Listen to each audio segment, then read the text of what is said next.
দৰ্শকসকল আপোনালোকে বলিউডৰ চিনেমাটো দেখিছে আৰু হয়তো এইটো কথা শুনিছেও যে এয়া যে দুৰ্গা মাৰ প্ৰতিমা তৈয়াৰ কৰা হয় ইয়াতে হেনো বেচা দুৱাৰৰ মাটি ব্যৱহাৰ কৰা হয়, কিন্তু এইটো কথা সত্য একেবাৰে নহয়। এইটো কথা কোনো শাস্ত্ৰতে নাই। একেবাৰে প্ৰমাণ সহকাৰে আপোনালোকক ক'বলৈ গৈ আছো। প্ৰথমতে এয়া আমাৰ লগত আছে যিগৰাকী ব্যক্তিয়ে 50 বছৰ ধৰি ৰাস দুৰ্গা পূজাৰ মূৰ্তি তৈয়াৰ কৰিছে। প্ৰথমতে একবাৰ মই আপোনালোকৰ লগত চিনাকি কৰাই দিছো। নমস্কাৰ দাদা। নমস্কাৰ। আপোনাৰ নামটো এবাৰ আমাৰ দৰ্শকসকলক জনাই দিবলৈ অনুৰোধ জনালো। আমার নাম মন্টু পাল। আপুনি ইয়াতে পাঠশালাতে পাঠশালা বহু বছর হল মোর। আপুনি কিমান বছৰৰ পৰা এয়া মূৰ্তি তৈয়াৰ কৰি আমি আছে? 15 বছৰ 7 মাহ। আচ্ছা তেতিয়াৰ পৰা মই মূৰ্তি তৈয়াৰ কৰি আছো। আচ্ছা, আপুনিতো পাঠশালা ৰাসৰো মূৰ্তি তৈয়াৰ ৰাসৰ মূৰ্তি কৰো, দুৰ্গা পূজাৰো কৰো, বিভিন্ন ধৰণৰ মনুষা মূৰ্তি, হয়। কালী মূৰ্তি, সব এভৰিথিং কৰো আৰু। হয় হয়। আপুনি ক'ত শিকিছিলে বাৰু এয়া মূৰ্তি তৈয়াৰ কৰা? এইটো শিকিছো আমি পিতাৰ পৰা। দেউতাৰ পৰা। মানে আপোনাৰ দেউতাই দেউতাৰ পৰা। আপোনাৰ আগতে আপোনাৰ দেউতাই বাৰু ইয়াৰে ৰাসৰ আৰু দুৰ্গা দেউতাও বনাইছে। আচ্ছা, আপুনি মানে সৰুৰ পৰা এইটো পৰিৱেশ। সৰুৰ পৰা। আচ্ছা ঠিক আছে। মই এটা কথা জানিব বিচাৰো, এয়া যে আপোনাৰতো দেউতাইও তৈয়াৰ কৰিছিলে, আপুনিও কৰে। আপোনাৰ দেউতাই বা আপুনি কেতিয়াবা বাৰু দুৰ্গা মাৰ মূৰ্তিত সেই বেচা দুৱাৰৰ মাটি ব্যৱহাৰ কৰি পাইছে নেকি? নাই পোৱা নাই, পিতাই পোৱা নাই। এইটো মানে নিয়ম একেবাৰে একেবাৰে নাই। এইটো একেবাৰে মিছা কথা। মিছা কথা। আৰু চাগে কোনেও নকৰে এইটো ব্যৱহাৰ। নকৰে এইটো নাপায়। এয়া মই ক'লো নহয় দৰ্শকসকলে, মই প্ৰমাণ সহকাৰে আপোনালোকক কথাখিনি ক'লো। এই শ্লোকখিনি গুপ্ত সাধন তন্ত্ৰৰ 14দশ পতল মানে 14 নম্বৰ চেপ্টাৰত আছে, আৰু এই একেখিনিয়ে কথা মহানিৰ্বাণ তন্ত্ৰ শাস্ত্ৰতো আছে। আৰু এই শাস্ত্ৰ কোনো মানুহে বা ঋষি মুনিসকলে লিখা নহয়, এয়া সাক্ষাৎ শিৱ বাক্য, মানে শিৱ বাবাৰ মুখেৰে ওলোৱা কথা। শিৱ উবাস এবং বিধা ভবেত বেশ্যানা বেশ্যা কুলতা প্ৰিয়ে কুলতা সংগমা দেৱী ৰৌবৰং নৰগং ব্ৰজে পূৰ্ণাভিষিক্তা যা শক্তি বেশ্যা সা পৰিকীৰ্তিকা বেশ্যা তু না পতিতায়ং বৈশ্যং ত্ৰিলোকং ততো বেশ্যা। ইয়াৰ অৰ্থটো হৈছে এনেকুৱা ধৰণৰ, শিৱ বাবাই মা পাৰ্বতীক কৈছে যে যিসকল নাৰীয়ে তন্ত্ৰত মানে শক্তি মন্ত্ৰত দীক্ষিত হৈ, অৰ্থাৎ দশমহাবিদ্যা যিকোনো এগৰাকী দেৱীৰ বা তাতকৈ বেছি দেৱীও হ'ব পাৰে, তেওঁলোকৰ সাধনা কৰিছে, সাধনা কৰি পূৰ্ণাভিষিক্তা হৈছে, মানে তেওঁলোকে নিজৰ পিণ্ড নিজে দি দিছে, তেনেকুৱা নাৰীকহে শিৱ বাবাই বেশ্যা বুলি কৈছে। শিৱ বাবাই তেনেকুৱা নাৰীক কিয় বেশ্যা বুলি কৈছে? কাৰণ কিয় তেনেকুৱা নাৰী বহুত বেছি শক্তিশালী। তেনেকুৱা নাৰীয়ে ইচ্ছা কৰিলে এই ত্ৰিভুৱনক বশীভূত কৰিব পাৰে। তেওঁলোকে বশীভূত কৰিব পাৰে কাৰণেহে তেওঁলোকক বেশ্যা বুলি কৈছে। পুনৰ শিৱ বাবাই এইখিনিতে কৈছে না বেশ্যা কুলতা প্ৰিয়ে, মানে পতিতালয়ক বা প্ৰস্তিতিসকলক বুজাবলৈ শিৱ বাবাই বেশ্যা শব্দটো প্ৰয়োগ কৰা নাই। আৰু ইয়াতে যে আছে কুলতা সংগমা দেৱী, এইখিনিৰ অৰ্থটো হৈছে যে তেনেকুৱা কুলতা নাৰী মানে প্ৰস্তিতিটোৰ লগত কোনোবাই যদি সংগম কৰে, তেওঁলোকে ৰৌবৰং নৰকতহে মানে পতিত হ'ব লগা হয়।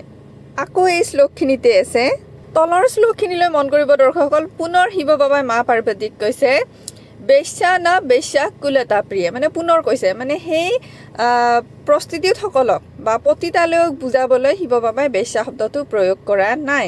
কেৱল মাত্ৰ সেই শক্তি মন্ত্ৰত দীক্ষিত হৈ তন্ত্ৰ সাধনা কৰা সেই শক্তিশালী নাৰীসকলক বুজাবলৈহে শিৱ বাবাই বেশ্যা শব্দৰ প্ৰয়োগ কৰিছে। শক্তি মন্ত্ৰত দীক্ষিত হৈ পুৰুষাৰণ কৰা, লগতে নিজৰ পিণ্ড দান কৰা, তেনেকুৱা পূৰ্ণাভিষিক্তা নাৰীৰ দুৱাৰৰ মাটি আনিহে এয়া দুৰ্গা মাৰ মূৰ্তি তৈয়াৰ কৰিবলৈ ব্যৱহাৰ কৰাৰহে কথা কোৱা হৈছে। আৰু এইটো মই আপোনালোকক শ্লোক আকাৰে দেখুৱালোৱে যে কোনখন তন্ত্ৰ শাস্ত্ৰত গোটেইখিনি কথা আছে। আচলতে এই যে বেশ্যা শব্দটো, এইটো কাক কোৱা হয় জানেনে?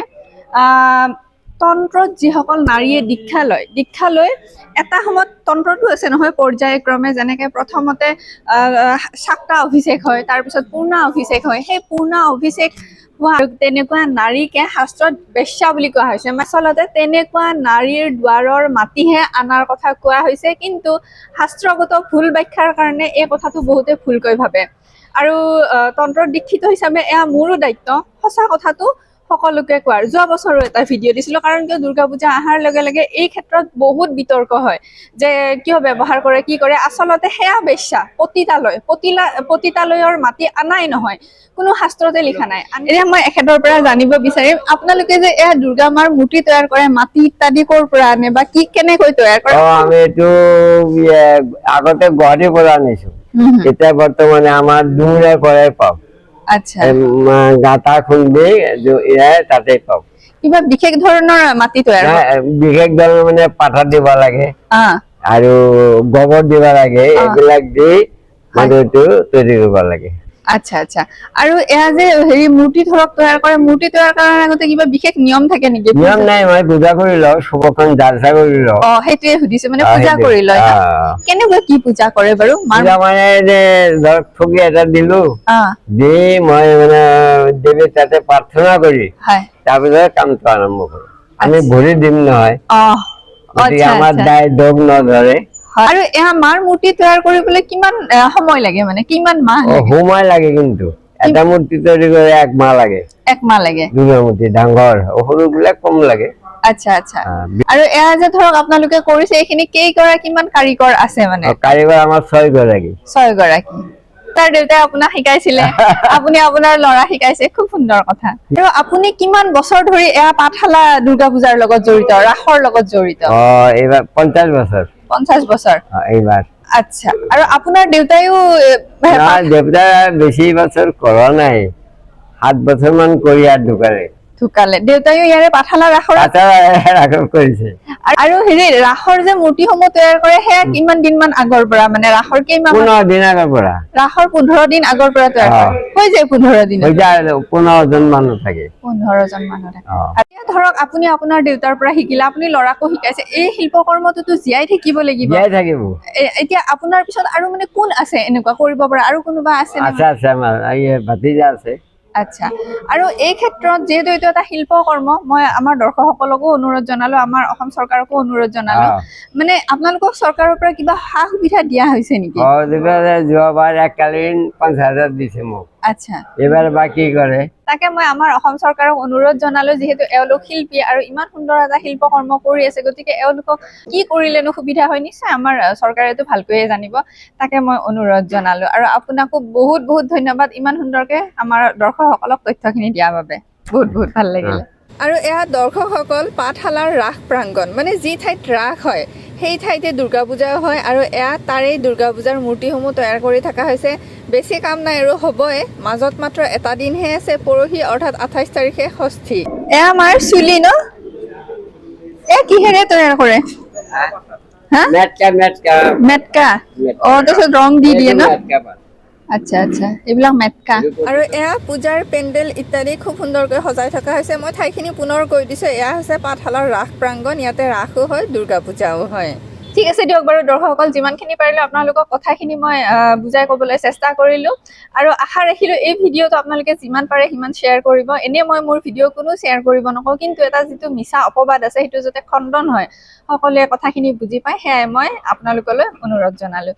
ঠিক আছে দিয়ক বাৰু, সকলোকে আগন্তুক দুৰ্গা পূজাৰ শুভেচ্ছা জনালো। যদিও আমাৰ অসমৰ পৰিস্থিতি বৰ্তমান ঠিক নহয়, তথাপিও এয়া শাৰদীয় নৱৰাত্ৰিৰ মাজতে মই আমাৰ সকলোৰে হিয়াৰ আমঠু জুবিন দাদাৰ আত্মাৰ সদ্গতিৰ কাৰণেও প্ৰাৰ্থনা কৰিলো, তেওঁ যাতে ন্যায় পায়, সেয়াও মাৰ ওচৰতে প্ৰাৰ্থনা কৰিলো। ঠিক আছে দিয়ক বাৰু।